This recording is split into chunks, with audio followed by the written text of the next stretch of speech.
Hello बच्चों, कैसे हो आप लोग। बच्चों, टेंशन फ्री मैथमेटिक्स क्लास में आप लोगों का स्वागत है।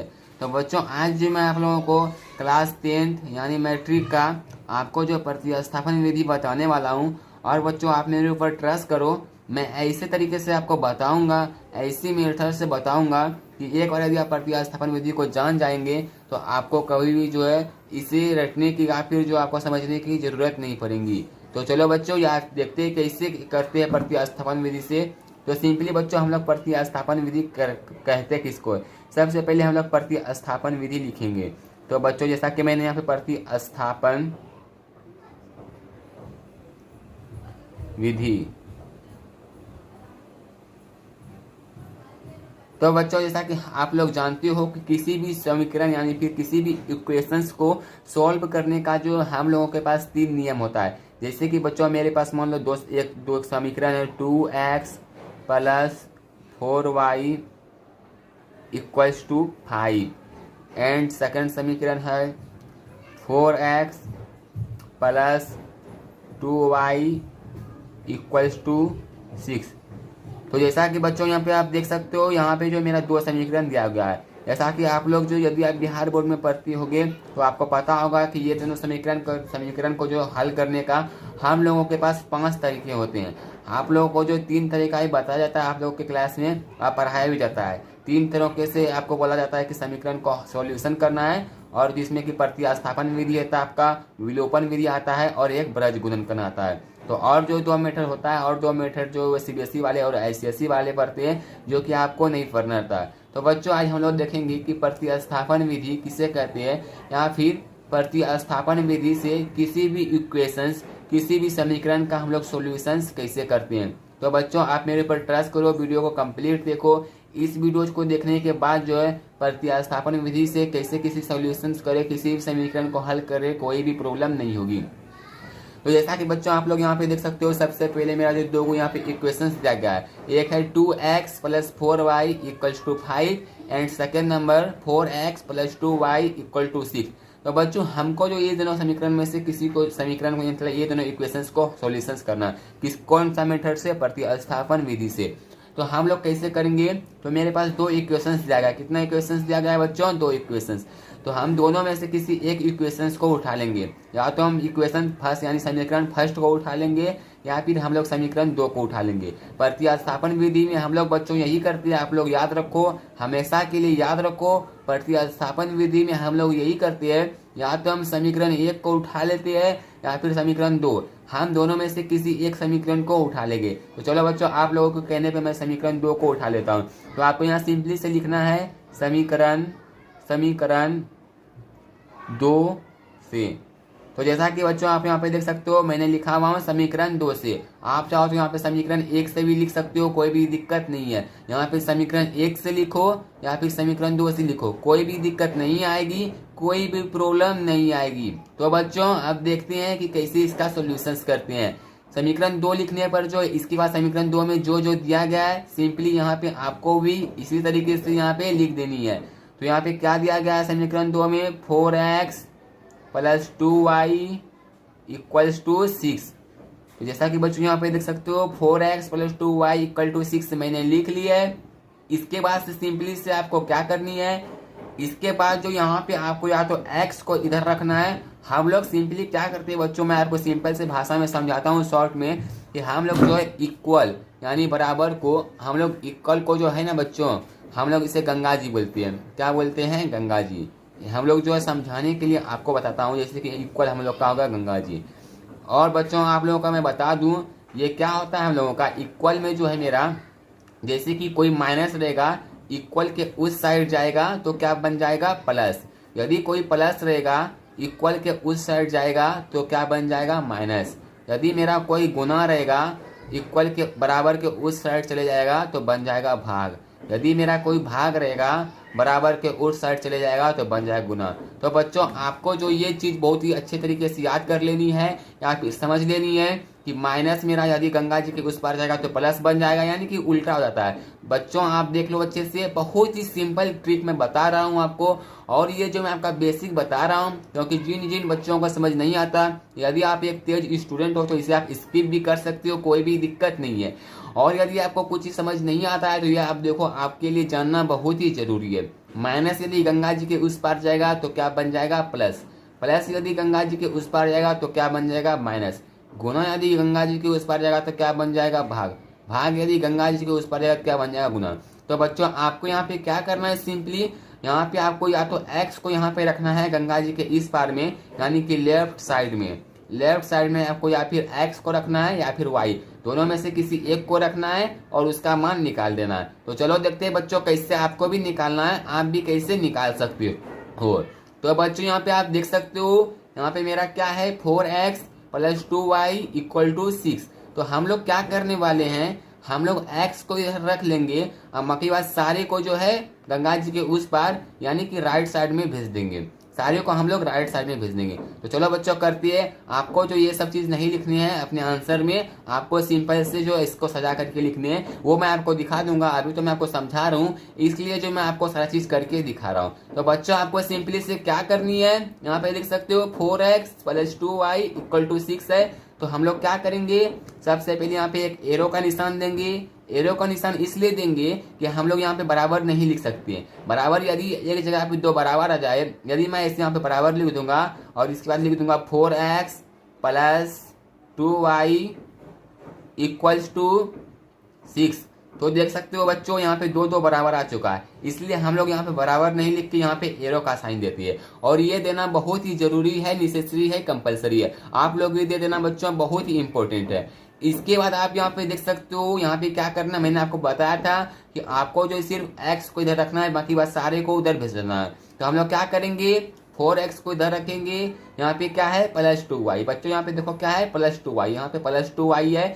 तो ये जाएगा बराबर के यहाँ, बराबर के इस साइड, यानी कि यहाँ पे सबसे पहले बराबर लिखते हैं। चलो यहाँ पे ही लिख सकते हैं, कोई भी दिक्कत नहीं है। यहाँ पे क्या है बच्चों, बराबर के उस साइड 6 है।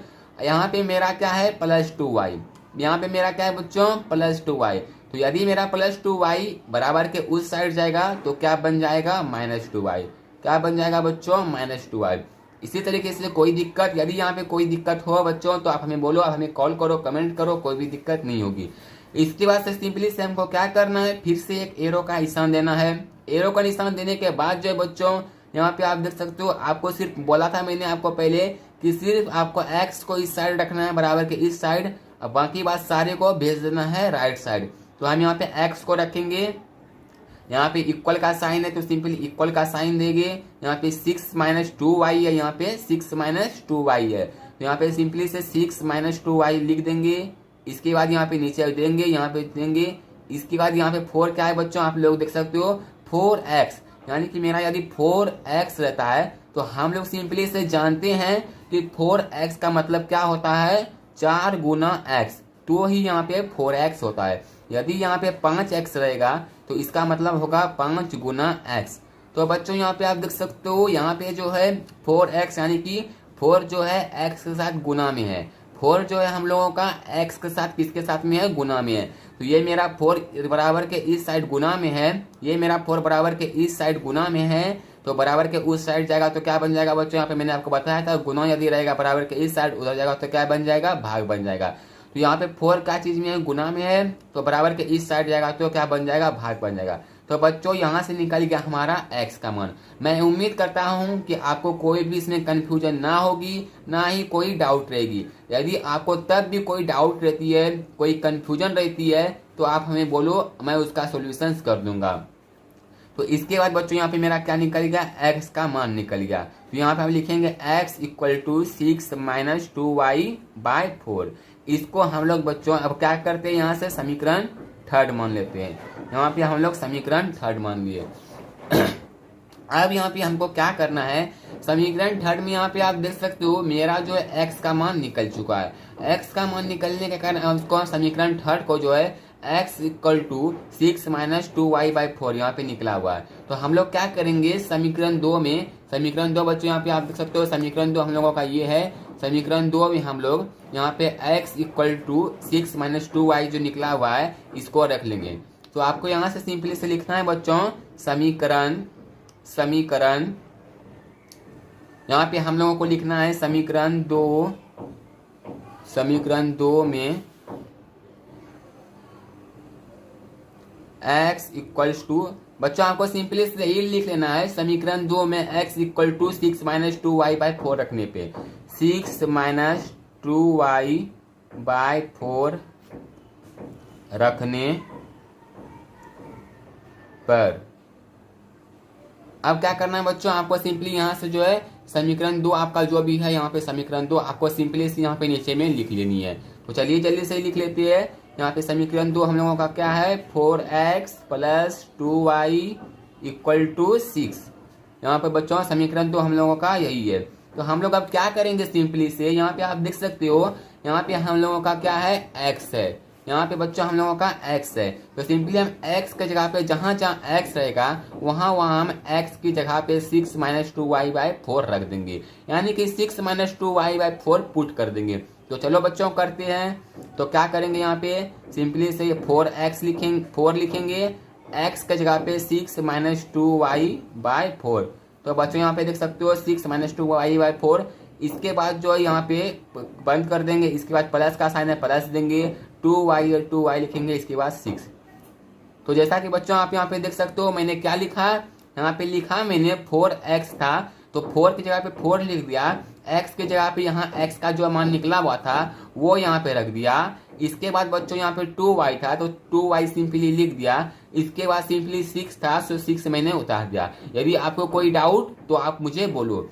इसके बाद से सिंपली से क्या करना है, जैसा यहाँ पे एरो का साइन देना है। इसके बाद यहाँ पे आप देख सकते हो यहाँ पे जैसा कि आप लोग जानते होंगे कि यदि ब्रैकेट के अंदर मेरा कुछ रहता है जैसे कि 4 इंटू ब्रैकेट के अंदर 6 है तो यह मेरा मल्टीपल होगा कितना हो जाता है 24। इसी तरीके से बच्चों आपको यहाँ पे क्या करना है सिंपली यहाँ पे इसी तरीके से यहाँ पे ब्रैकेट का गुना करना है। तो यहाँ पे हम लोग क्या करते हैं सबसे पहले इस 4 से जो है 6 को गुना करते हैं। तो 4 से 6 को गुना करने पे कितना आ जाता है हम लोगों का 24।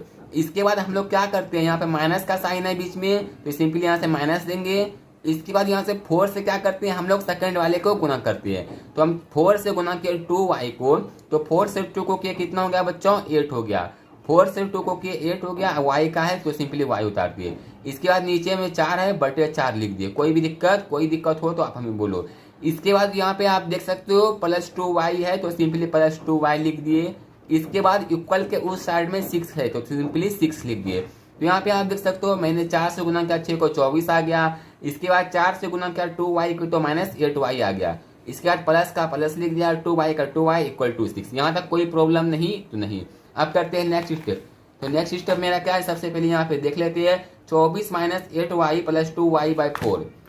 24 minus 8y plus 2y by 4 equal to 6। एक बार देख लेते हैं बच्चों, यही ना था, कहीं कोई दिक्कत नहीं हो जाए। ठीक है ठीक है। इसके बाद बच्चों हम लोगों का क्या करना है, आप लोग मैं उम्मीद करता हूं कि आप लोग जो है यहाँ पे हम लोगों को अब स्टेप्स क्या करना है, आप यदि वीडियो को गौर करके देखोगे तो आपको कहीं भी, आपको मैंने पहले ही दावा किया था कि यदि आप मेरी वीडियोज को एक बार देख लोगे तो आपको प्रतिस्थापन विधि में जिंदगी में कभी भी प्रॉब्लम नहीं आने वाली है। तो चलो मैं बताता हूँ आपको क्या करना है। आप लोग जो क्लास 7 या फिर क्लास 8 में पढ़े होंगे, यदि हम लोगों का 2/3 रहता है और इक्वल के इस साइड में 4/3 रहता है, तो यहाँ पे आप देख सकते हो दोनों क्या है, ये हम लोगों का क्या है भिन्न है, ये भी भिन्न है हम लोगों का और ये भी भिन्न है, ये भी भिन्न है। तो हम लोगों का यदि भिन्न रहता है, दो भिन्न रहता है, बीच में क्या साइन है बराबर का। यदि बीच में इक्वल का साइन हो तो हम लोग क्या करते हैं क्रॉस मल्टीप्लिकेशन, यानी कि हम लोग कोना कोनी गुना करते हैं। आप लोग यदि 6 या 7 में नहीं पढ़े हो तो अभी आप पढ़ लो, आपको बहुत ही काम आने वाली है। और मेरी वीडियोज लंबी जरूर बनती है बट मैं आपको इसमें हर एक डाउट को क्लियर करते चला जाता हूँ और हर एक चीज़ समझाते चला जाता हूँ। कहीं भी आपको कोई प्रॉब्लम ना आएगी, कहीं भी कोई दिक्कत नहीं आएगी। तो यहाँ पे आप देख सकते हो, मैंने बताया आपको कि क्रॉस मल्टीप्लिकेशन हो जाता है जब जो हम लोगों का भिन्न रहता है। तो हम लोगों का यहाँ पे क्या है 2/3 है और यहाँ पे 4/3 है। तो बीच में किस चीज का साइन है, इक्वल का। तो फिर से इसे करते हैं क्लियर से, यहाँ पे 2/3 इक्वल टू 4/3। तो हम लोग क्रॉस में गुना करेंगे, यहाँ पे आप देख सकते हो क्रॉस गुना यानी कि 2 से 3 को गुना करेंगे तो कितना आ जाएगा 6। 2 से 3 को गुना किया तो कितना आ गया 6। इसके बाद हम लोग क्या करेंगे, 3 से 4 को गुना किए, यहाँ से 2 से 3 को गुना करने के बाद जितना आएगा लिख दिए। इसके बाद इक्वल का साइन है, सिंपली इक्वल का साइन दे देना है। इसके बाद 3 से 4 को सिंपली हम लोगों को गुना कर देना है। तो हम लोग 3 से 4 को गुना करेंगे तो कितना आ जाएगा 12। तो हम लोगों का आंसर हो इसका 6 इक्वल टू 12। इसी तरीके से बच्चों आपको यहाँ भी करना है। यहाँ आपको क्या करनी है, यहाँ पे आप देख सकते हो, यहाँ पे सबसे पहले इसका काम करते हैं, ऊपर वाले का काम करते हैं। ऊपर वाले का काम हम लोग क्या करते हैं, जो जुटने वाला है यानी कि जो प्लस में जुटने वाला है उसको जोड़ते हैं और जो घटने वाला है उसको घटाते भी हैं। तो यहाँ पे आप देख सकते हो 24 माइनस 8y प्लस 2y, यहाँ पे 8y माइनस में है और 2y प्लस में है। तो 8y में 2y जाएगा तो बच्चों कितना बचेगा 6y। 8y में यानी कि 8 में अगर 2 चला जाए तो कितना बचता है 6। तो यहाँ पे हम लोगों का साइन किसका बड़ा है 8 का, तो साइन इसी का रहेगा। आप बच्चों याद रखो, जैसे कि मेरा 8 है माइनस 8 है प्लस 2 है, तो हम लोगों का जो यहाँ पे माइनस हो जाता है, माइनस होने के बाद जो है ये हम लोगों का 8 बड़ा है ना, इसलिए हम लोगों का माइनस साइन आ जाएगा। अब माइनस साइन कैसे आएगा मैं आपको दिखाता हूँ। यहाँ पे 24 का 24 उतार देते हैं, यहाँ पे माइनस है, यहाँ पे 8y में 2y गया, चूंकि 2y प्लस में है 8y माइनस में है, तो हम लोगों का इसका क्या आ जाएगा -6y। कोई दिक्कत, यहाँ पे -6y हम लोगों का कैसे आया, यहाँ पे माइनस हो चुका है, यहाँ पे बिकॉज 8 का साइन माइनस है इसलिए माइनस का साइन आया और वो बड़ा है। इसके बाद बच्चों क्या करना है, यहाँ पे /4 इक्वल टू 6/1। कोई दिक्कत, यहाँ पे कोई दिक्कत हो तो आप हमें बेहिचक बोलो, मैं आपको बताऊंगा। इसके बाद यहाँ से आपको क्या करनी है, मैंने आपको सिखाया अभी कि आपको क्रॉस मल्टीप्लिकेशन करनी है, यानी कि आपको कोना कोनी गुना करनी है। तो चलिए जल्दी से करते हैं इसको कोना कोनी गुना। तो यहाँ पे आप देख सकते हो, यहाँ पे 24 माइनस 6y के कोना में 1 है, तो हम लोग इसको 1 से गुना करेंगे तो इतना ही आ जाएगा, तो लिखने की जरूरत नहीं है। तो हम लोग सीधा 24 माइनस 6y लिख देते हैं।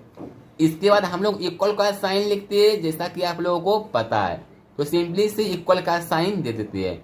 इसके बाद हम आप लोग देख सकते हो 4 के कोना में जो है 6 है, 4 के क्रॉस में क्या है 6 है, तो सिंपली से 4 को यदि हम 6 से गुना करते हैं तो हम लोगों का होता है 24।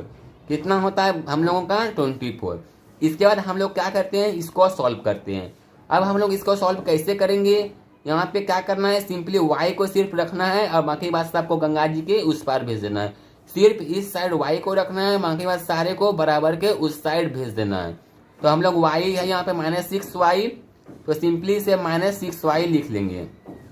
इसके बाद इक्वल का साइन है, सिंपली इक्वल का साइन दे देंगे। इसके बाद इक्वल के उस साइड क्या है हम लोगों का 24 है, तो सिंपली से 24 लिख लेंगे।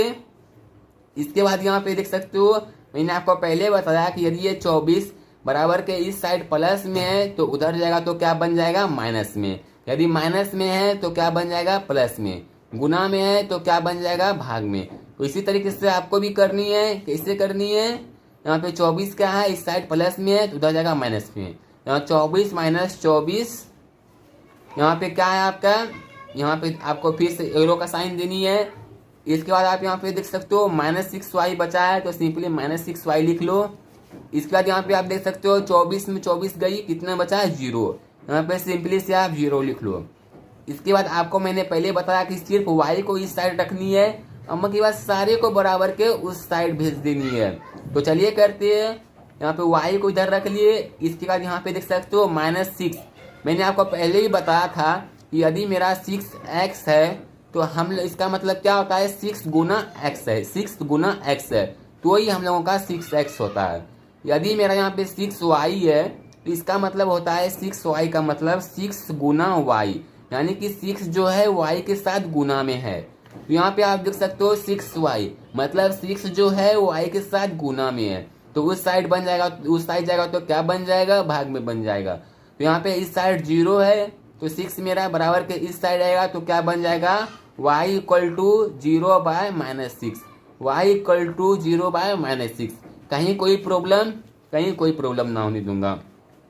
इसके बाद जैसा कि आप यहाँ पे देख सकते हो y इक्वल टू, जैसा कि आप लोग जानते हो 0/5 हो, 0/2 हो, 0/3 हो, एनीथिंग कुछ भी हो तो इसका मान हमेशा 0 होता है। तो इसी तरीके से आपको यहाँ भी देखनी है कि यहाँ पे 0 क्या है, -6 है, तो इसका मान भी क्या होगा, 0 ही होगा। तो y इक्वल टू हम लोगों का क्या हो गया, 0। y का मान हम लोगों का कितना निकल गया, 0। तो आपको मैंने बताया, यहाँ पे आप देख सकते हो x का मान कितना निकला था। अब बताता हूँ कि कैसे आपको x का मान निकलना है। तो जैसा कि आप लोग यहाँ पे आप देख सकते हो, यहाँ पे मैंने x का मान नहीं निकाला था, यहाँ पे सिर्फ इतना निकाला था x मेरा x इक्वल टू 6 - 2y/4। तो हम लोगों का जैसा कि आप लोग देख सकते हो x का मान रखा तो y का मान निकल गया। अब हम लोग क्या करेंगे, y का मान जैसे कि 0 आया तो हम लोग उसको क्या करेंगे, x में रखेंगे। x में रखने के बाद जो हम लोगों का x का मान निकल जाएगा। तो चलिए अब रखते हैं, हम लोगों को सिंपली क्या करना है, समीकरण थर्ड। यहाँ पे आप देख सकते हो x इक्वल टू कितना है, 6 - 2y/4। तो हम लोग समीकरण थर्ड को उठाएंगे। समीकरण थर्ड को इसीलिए उठाएंगे, हम लोगों का यहाँ पे सॉल्व क्या हुआ है, यहाँ पे x का मान निकला हुआ है, इसलिए मतलब निकला हुआ नहीं है, कह सकते हैं x का पूरा पुट किया हुआ है। तो यहाँ पे यदि हम y का मान रखेंगे तो हम लोगों को x का मान आराम से मिल जाएगा। और यदि ऊपर में रखेंगे तो ऊपर में हम लोगों का बहुत ही करना पड़ेगा, इसलिए हम लोग ना ही समीकरण फर्स्ट में रखेंगे और ना ही समीकरण सेकंड में रखेंगे। हम लोग रखेंगे सिर्फ तो समीकरण थर्ड में रखेंगे, कोई प्रॉब्लम कोई दिक्कत नहीं। तो हम लोग समीकरण थर्ड सिंपली लिख लेंगे। तो हम लोगों को सिंपली यहाँ क्या लिखना है, यहाँ पे लिखनी है सिंपली समीकरण थर्ड से। आप लोग बताओ समीकरण थर्ड में क्या था, चलिए देख लेते हैं एक बार। x equal to 6 - 2y/4, x equal to 6 - 2y/4। तो चलिए लिखते हैं x इक्वल टू 6 - 2y/4। अब यहाँ पे आप देख सकते हो, यहाँ पे आपको y का मान रखनी है। y का मान कितना निकला हम लोगों का, 0। y का मान जैसे ही हम लोग रखेंगे वैसे ही हम लोगों का x का मान आराम से निकल जाएगा। तो चलिए रखते हैं, यहाँ पे x इक्वल टू क्या है, 6 - 2, y की जगह पे हम लोगों को क्या रखना है, 0 रखना है। मैंने आपको ये x में ही बताया तो आपको दिक्कत नहीं होनी चाहिए। इसके बाद से सिंपली 4 का 4 लिख दिए। इसके बाद हम लोग क्या करेंगे, सिंपली x इक्वल, यहाँ पे x है तो x लिख लेंगे, इक्वल टू दे देंगे। यहाँ पे हम लोग जो है ना ऐसे नहीं लिखेंगे, यहाँ पे एरो देने का जरूरी भी नहीं है, यहाँ पे x लिखने का भी जरूरी नहीं है। सिंपली से हम लोग एक बार x लिखेंगे, इसके बाद यहाँ पे सिंपली इक्वल का साइन देंगे और कुछ भी नहीं करेंगे तो ही अच्छा लगेगा। तो यहाँ पे देख सकते हो आप लोग 6 - 2 है, तो 6 - 2 इंटू 0 तो कितना होगा, 0। यहाँ पे -0, कोई भी दिक्कत नहीं है। इसके बाद 4, यहाँ पे जैसा कि आप लोग देख सकते हो 6 - 2y, तो y का मान हम लोगों का 0 था तो मैंने 6 - 2 y की जगह पे 0 रख दिया। इसके बाद हम लोग क्या किए, यहाँ पे 6 है -2 इंटू 0। जैसा कि आप लोग जानते हो 0 को कोई भी संख्या से गुना करने पर या फिर किसी भी संख्या को 0 से गुना करने पर उसका मान हमेशा 0 ही आता है, इसलिए यहाँ पे आप देख सकते हो इसका ही मान मैंने 0 ही लिखा है। तो यहाँ पे क्या हो गया, इक्वल टू 6/4, यहाँ पे कटा इक्वल टू 3/2। जैसा कि आप लोग यहाँ पे देख सकते हो हम लोगों का x का मान क्या निकल गया, 3/2। अब यहाँ पे आप देख सकते हो हम लोगों का यहाँ पे x का भी मान निकल गया और यहाँ पे y का भी मान निकल गया। आप जो इसी तरीके से प्रतिस्थापन विधि से किसी भी समीकरण का सॉल्यूशंस कर सकते हो, किसी भी समीकरण का हल कर सकते हो। अब चलो मैं आपको दिखा देता हूँ एक अच्छी सी वीडियो, मतलब एक अच्छी सी फोटोज में कि कैसे आपको वीडियोज को कंप्लीट करनी है। बिकॉज मैं जो आपको बहुत जगह मतलब ऐसे ऐसे एग्जांपल्स दिया हूँ, ऐसी ऐसी चीज समझाया हूँ, तो आपको हो सकता है समझ में ना आए कि आपको एग्जाम में कैसे लिखनी है अपनी, इसलिए जो मैं आपको एक क्लियर फॉर्मेट दिखा देता हूँ और समझा भी देता हूँ कि कैसे आपको अपना जो है करना है क्लियर एग्जाम। तो चलिए जल्दी से कर लेते हैं। तो दोस्तों आप भी जो इसी तरीके से प्रतिस्थापन विधि से अपने मैथमेटिक्स का सॉल्यूशंस कर सकते हो। और यहाँ पे देख सकते हो आपको जो इसी तरीके से फॉर्मेट बना करके लिखनी है, यहाँ पे सिंपली समीकरण 1 से लिख देनी है। समीकरण 1 का जितना मान आएगा उसको समीकरण 1 या फिर समीकरण 2 दोनों में से आपको कोई भी समीकरण उठा लेनी है। इसके बाद जो आपको वो यहाँ पे लिख लेनी है, उसके बाद वहां से आपको या तो फिर x का या फिर y का मान निकाल लेनी है और उसको समीकरण थर्ड मान लेनी है। अब इस समीकरण थर्ड को आपको ये समीकरण 1 या फिर समीकरण 2 में रखनी है। यदि आप 2 से निकाले हैं तो 2 में नहीं रखेंगे, या फिर यदि 1 से निकाले हैं तो 1 में नहीं रखेंगे। तो इसलिए जिससे निकालेंगे उसमें नहीं रखेंगे। तो हम लोग क्या किया, समीकरण यहाँ पे 2 से निकाले हैं तो यहाँ पे हम लोग समीकरण किस में रख दिए, 1 में रख दिए। समीकरण 1 में x इक्वल टू इतना रख दिए। इसके बाद आपको इसी तरीके से सोल्यूशन करनी है। इसके बाद जो यहाँ पे आपका x का मान निकल जाएगा। x का मान निकालने पर, जिससे मैं आपको बताया था, फिर आपको y का मान कैसे निकालनी है, आपको ये समीकरण थर्ड में रखनी है x का मान। इसके बाद जो आपका y का मान निकल जाएगा। तो इसी तरीके से आप भी जो है प्रतिस्थापन विधि समझ सकते हो। तो कैसी लगी बच्चों आज की वीडियो, हमें कमेंट करके बताओ ना। मिलता हूँ फिर नेक्स्ट वीडियो में, तब तक के लिए बाय बाय, टेक केयर, जय हिंद, वंदे मातरम।